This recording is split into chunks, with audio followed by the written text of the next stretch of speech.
everybody, I'm Lorii Abela, your Soulmate Expert and Asian Matchmaker. Welcome to tonight's episode of Matchmaker Secrets, where we talk about love, dating, and relationships. And of course, matchmaking.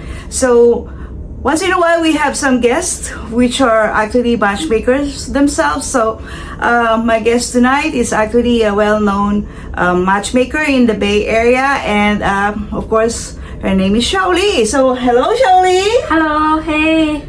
Yeah, thank you so much for being over here. Thanks so, yeah, we're actually in a conference right now, but we just want to make time for doing our work in order to contribute to the world. So, tell me, like, Xiaoli, how long have you been doing this, and what made you decide, like, I want to do this? Okay, so I've been in this dating coaching matchmaking business over 10 years. I think the reason I started this business is through my own failures of dating, and I divorced actually twice. So lots of people think like there's no hope, but I just keep dating, and until I found my husband, we call the third charm, and he is really my soulmate and the love of my life. So the people just naturally, especially friends, coming to me say, "Oh, I saw your struggle, I saw your divorce, miserable. Now you are so happy. Tell us, what happened? How did you do that?" That's how I started actually coaching single friends first, and gradually into business. Oh my God, that's amazing. Yeah, like, I like that, third time is a charm. All right. Yeah. Okay. So how did you and your husband meet? And so what was the spark that brought you together? So we actually, believe it or not, is a matchmaker, and I met him online through Match.com. But that was way before. Back then, online dating still decent. Right? Okay. And it was definitely before I become a matchmaker. I didn't back then even know the concept of matchmaking. So I met him online, and I always tell my clients or my single friends, I kissed a lot of frogs before I met my prince. So there's no magic. I dated a bunch of people online, and I really gained my experience. So when I met him, and I feel we didn't have that butterfly like infatuation. It's just like he's super nice, super easy, and we just get along very well. There's no drama. I don't have to worry like, is he gonna call me or text me? What's the next step? He just like pursue me like step by step. So that's why when people ask me how you feel, this is the right person, I said you just feel peace. Oh my God, I like that. Who doesn't want to have peace, right? So, as a matchmaking expert, did you follow your own advice when finding love? Actually, that's a great question. When I was searching on my own, I did hire a dating coach for myself.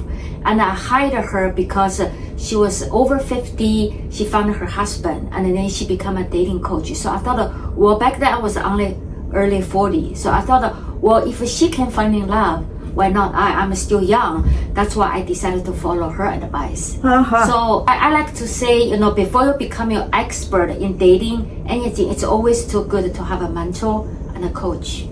That's true. That's true. I believe that. It's the shortest way, right? Effective way to achieve the results. All right. So how do you balance your matchmaking career with maintaining a strong, happy marriage? It's called how to set a healthy boundary between work and a family lifetime, right? Family quality time.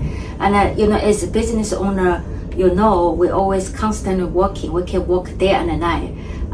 But I do believe building a family and a quality time with my husband is important. So generally speaking, after 6 o'clock, I don't take any call. I would let my clients know on weekends, unless there's an emergency. And usually only working during, 8 to 5 time. Yeah. All right. Yeah. I like that. So he must be so happy as well because you take time in order to stop working.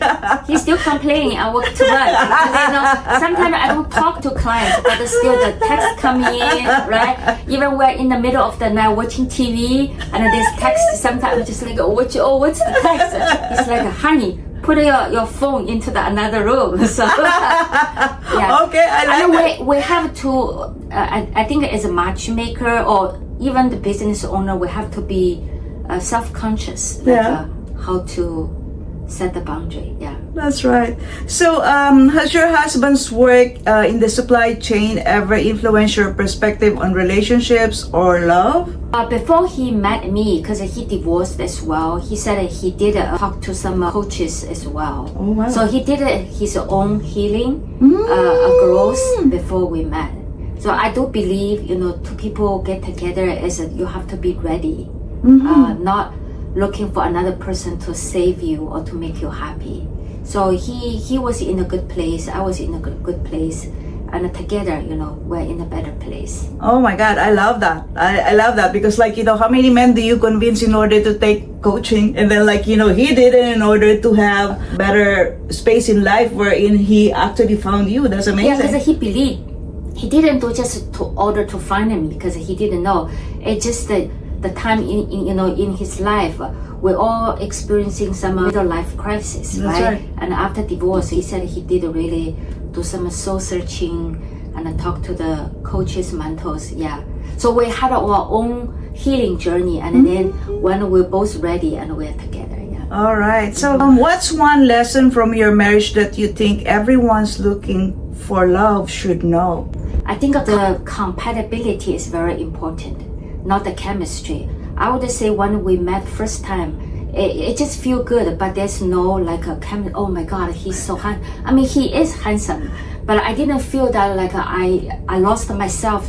Yeah, it just the communication. He is a really good communicator. If I'm upset, he would reach out to me, say, hey, I see you upset, tell me more.